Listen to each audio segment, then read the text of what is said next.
जय हिंद दोस्तों, स्वागत है आप सभी का इस सीरीज में जिसमें हम चैप्टर वाइज एमसीक्यूज कवर कर रहे हैं।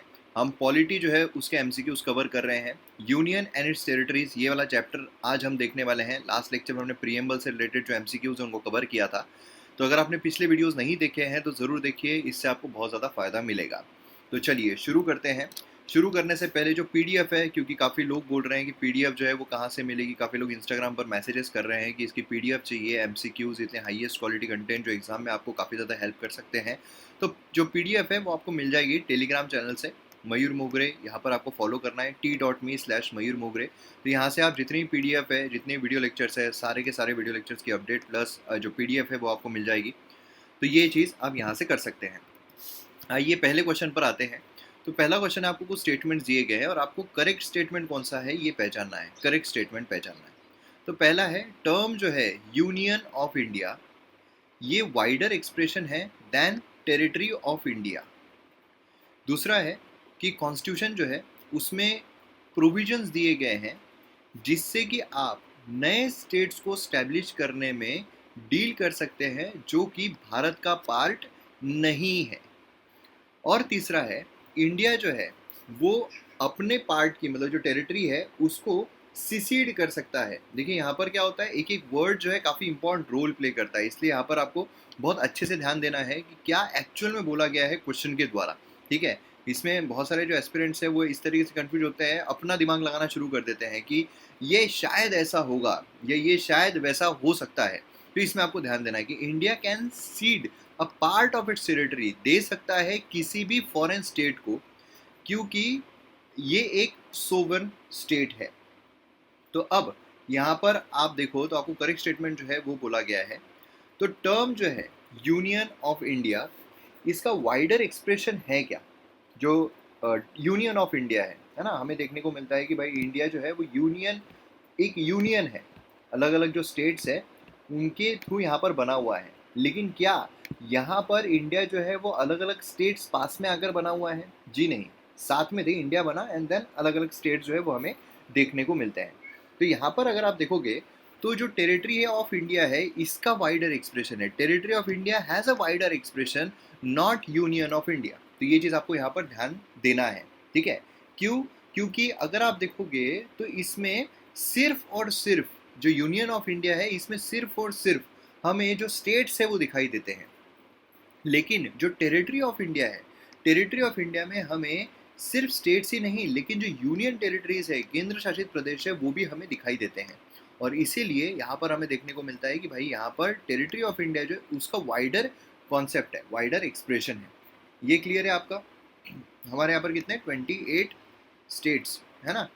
तो ये हमें देखने को मिलते हैं एट प्रेजेंट, क्योंकि जम्मू एंड कश्मीर जो है वो यहाँ पर उसको यूनियन टेरिटरी में तब्दील किया गया है। और क्या कितनी यूनियन टेरिटरी आप कमेंट सेक्शन में बता सकते हैं। चलिए नेक्स्ट यहाँ पर आता है, constitution has provision to deal with establishment of new states. वही यहाँ पर सीधी सीधी बात है, आर्टिकल 2 अगर आप देखोगे तो उसमें सीधा बताया हुआ है ना, कि नया यहाँ पर बन सकता है।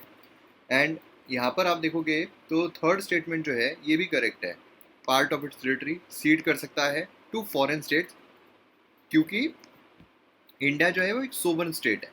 ठीक है, तो काफ़ी हमें अगर आप देखोगे 100th अमेंडमेंट है ना, तो ऐसी चीज़ें हमें यहाँ पर देखने को मिलती है। तो यहाँ पर आपको ध्यान में रखना है, मतलब कोई भी जो स्टेट है वो उसको हक नहीं, अधिकार नहीं है कि वो सीड कर सके इंडियन यूनियन से। ठीक है, लेकिन यहाँ पर प्रोविजन है कि इंडिया जो है, यहाँ पर अगर बोला जाता कोई स्टेट तो यहाँ पर गलत होता।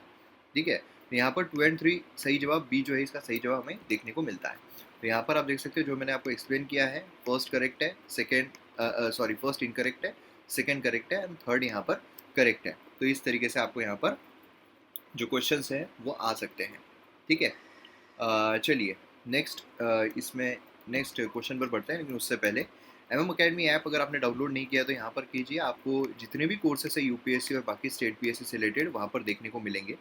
और ज़बरदस्त तरीके से कोर्सेज जो है वो यहाँ पर बनाए गए हैं। जीएस 1 2 3 4 सभी अवेलेबल है। Art and culture, ancient history, medieval history, modern history, world history, geography, polity, governance, ethics, international relation, then उसके economy, environment, disaster management, internal security, agriculture science, सब कुछ अवेलेबल है। तो जाइए एमओ कैड ऐप डाउनलोड कीजिए और video lectures को enjoy कीजिए। आइए सेकंड क्वेश्चन पर आते हैं। सेकेंड क्वेश्चन यहाँ पर फॉर्मेशन ऑफ न्यू स्टेट जो है पार्लियामेंट, मतलब नया कोई स्टेट, उसके फॉर्मेशन के बारे में, मतलब आर्टिकल 3 की बात की जा रही है। आर्टिकल 2 जो है वो इंडियन यूनियन से लेना है देना है उसकी बात करता है। आर्टिकल 3 जो है सीधा आपके दिमाग में आना चाहिए भाई, यहाँ पर राज्यों की बात हो रही है। यहाँ किसकी बात हो रही है? राज्यों की बात हो रही है, स्टेट्स की बात हो रही है। तो कुछ स्टेटमेंट्स दिए गए हैं कि ये इंट्रोड्यूस होना चाहिए only with the prior recommendation of president, जो राष्ट्रपति उनके प्रायर रिकमेंडेशन के साथ ही यहाँ पर ये होनी चाहिए। तो यहाँ पर ये जो है प्रेसिडेंट के जो प्रायर रिकमेंडेशन है, जैसे कि मनी बिल होता है उसमें लगती है, यहाँ पर भी हमें प्रायर रिकमेंडेशन लगती है। तो ये स्टेटमेंट यहाँ पर बिल्कुल सही हो जाता है। दूसरा, अगर आप देखोगे, it should be compulsory refer to the state legislature concern for a specified period.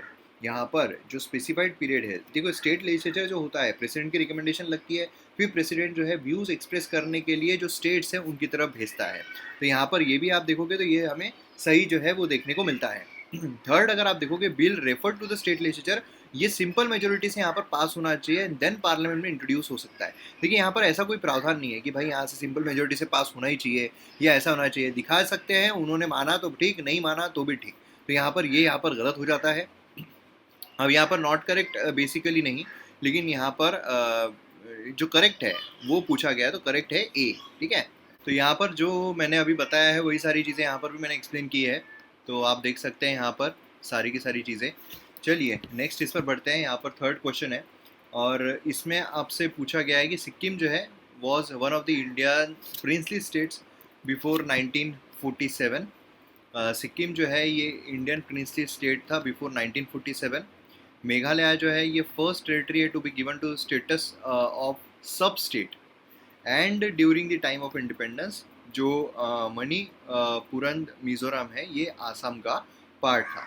तो इसमें आप देखोगे तो ये जो फर्स्ट एंड सेकेंड स्टेटमेंट है ये यहाँ पर बिल्कुल सही होते हैं और थर्ड स्टेटमेंट जो है यहाँ पर हो जाता है गलत। तो यहाँ पर जो आंसर है वो रहेगा ए 1 एंड 2 ओनली। 47 तक अगर हम देखते हैं तो सिक्किम जो है वो प्रिंसली स्टेट था, जो बेसिकली जो छोग्याल है उसके द्वारा रूल किया जा रहा था। देन उसके बाद सिक्किम जो है वो एक प्रोटेक्टरेट स्टेट बनता है इंडिया का। रेफरेंडम हेल्ड किया जाता है 1975 में। 1975 में एक रेफरेंडम हेल्ड किया जाता है और फिर उसके बाद चोग्याल को ख़त्म करके यहाँ पर जो इंडिया है उसका इंटीग्रल पार्ट जो है वो बन जाता है। ठीक है, देन उसके बाद हमें 36 कॉन्स्टिट्यूशनल अमेंडमेंट एक्ट जो है वो देखने को मिलता है 1975 का, जिसके थ्रू जो इंडिया है उसमें उसको फुल फ्लेज स्टेट करके डिक्लेयर कर दिया जाता है। जो मेघालय है ये एक ऑटोनॉमस स्टेट था, एक ऑटोनॉमस स्टेट था या फिर सब स्टेट था। ठीक है, जो आसाम के लेजिस्लेचर में हमें देखने को मिलता था। और अगर हम देखते हैं इंडिपेंडेंस के दौरान मिजोरम और अरुणाचल प्रदेश मेघालय जो है वो आसाम के पार्ट थे, लेकिन त्रिपुरा मणिपुर अगर हम देखते हैं तो वो पार्ट सी में थे। तो ये कुछ चीज़ें हैं जो आपको स्टेट्स के बारे में पता रहना बहुत ज़रूरी है, क्रोनोलॉजी जो है वो भी आपको पता रहनी चाहिए। नेक्स्ट है, आपको कुछ स्टेटमेंट्स दिए गए हैं regarding integration of princely states. तो प्रिंसली स्टेट जो उसके इंटीग्रेशन के बारे में कुछ स्टेटमेंट्स है। हैदराबाद जो है वो पुलिस एक्शन से मतलब इंडिया में इनकॉर्पोरेट किया गया ऑपरेशन पोलो के द्वारा। जूनागढ़ जो है रेफरेंडम के द्वारा। कश्मीर जो इंस्ट्रूमेंट ऑफ एक्सेशन के द्वारा। तो ये काफ़ी इजी क्वेश्चन है, तीनों स्टेटमेंट यहाँ पर बिल्कुल सही है, करेक्ट बोला गया है। तो यहाँ बेसिकली इनकरेक्ट पूछा गया है आपको, इनकरेक्ट कौन सा, तो एक भी इनकरेक्ट नहीं है, तो नन ऑफ दी अबव, क्योंकि इनकरेक्ट एक भी नहीं है, तो सभी स्टेटमेंट यहाँ पर करेक्ट है। नेक्स्ट क्वेश्चन पर आते हैं। नेक्स्ट क्वेश्चन है यहाँ पर, धार कमीशन जो है उसने एक्सेप्ट किया था theory of one language one state, जो हर मतलब लिंग्विस्टिक बेसिस पर जो स्टेट्स है उसका गठन होना चाहिए, धार कमीशन ने अग्री किया था, एक्सेप्ट किया था। फजल अली कमीशन जो उसे रिकमेंड किया था removal of 4 fold classification of state, जो ओरिजिनल कॉन्स्टिट्यूशन में देखने को मिलते थे। तो इसमें आप देखोगे तो पहला गलत है, क्योंकि एक्सेप्ट किया ही नहीं था। बेसिकली फजल अली कमीशन जो उसे रिजेक्ट कर दिया था और धार कमीशन ने बोला था कि भाई लिंग्विस्टिक बेसिस पर स्टेट्स नहीं होने चाहिए। तो ये चीज़ है। दूसरा स्टेटमेंट यहाँ पर बिल्कुल सही है, तो इसका जवाब जो है वो होता है B2 ओनली। ठीक है, तो ये चीज़ मैंने आपको बताई है। नेक्स्ट यहाँ पर आते हैं, लास्ट क्वेश्चन है हमारी यूनियन टेरिटरीज का। तो इसमें उत्तर प्रदेश, तमिलनाडु, कर्नाटका, उड़ीसा, तो correct close of name change, नाम चेंज किए गए इन राज्यों के पहले, क्योंकि अलग नाम थे, तो नाम जो चेंज किए गए हैं तो उनकी करेक्ट क्रोनोलॉजी क्या है, कौन से साल में पहला कौन सा हुआ, बाद में कौन सा हुआ, ये यहाँ पर पूछा गया। तो देखिए इसमें आप देखोगे तो सबसे पहले जो यूनाइटेड प्रोविंस था, यूनाइटेड प्रोविंस वो उत्तर प्रदेश बनता है 1950 में, ठीक है, तो ये हमारा पहला आ जाएगा। देन उसके बाद अगर हम देखते हैं तो जो बेसिकली मद्रास था वो तमिलनाडु बनता है 1969 में, 1969 में, तो यहाँ पर ये सेकेंड इस पे आ जाएगा। देन उसके बाद मैसूर जो है वो कर्नाटका बनता है 1973 में। देन उसके बाद ये तो 2011 में रिसेंटली बना हुआ है, मतलब उड़ीसा से उड़ीसा। तो ये 1 2 3 4 हमारा क्रोनोलॉजी रहेगी, तो ए जो है इसका सही जवाब है। तो यहाँ पर एक स्क्रीनशॉट मैंने दिया हुआ है जो हमें पॉलिटिकल लेक्चर्स है उसमें, जो यूनियन टेरिटरीज जो चैप्टर है उसका, तो उसमें देखिए कितने इजीली हम याद रख सकते हैं। इस तरीके पिक्चराइजेशन के थ्रू मैंने सारे कोर्सेज जो है वो लिए हैं। तो यहाँ पर इसका सही जवाब है ए 1 2 3 4। तो यहाँ पर हमारा ये जो यूनियन टेरिटरीज जो है वो कंप्लीट होता है। नेक्स्ट वीडियो में हम नेक्स्ट चैप्टर जो है उसको कंप्लीट करेंगे। तो वीडियोस पसंद आते हैं तो शेयर जरूर कीजिए। मिलते हैं अगली वीडियो में। जय हिंद।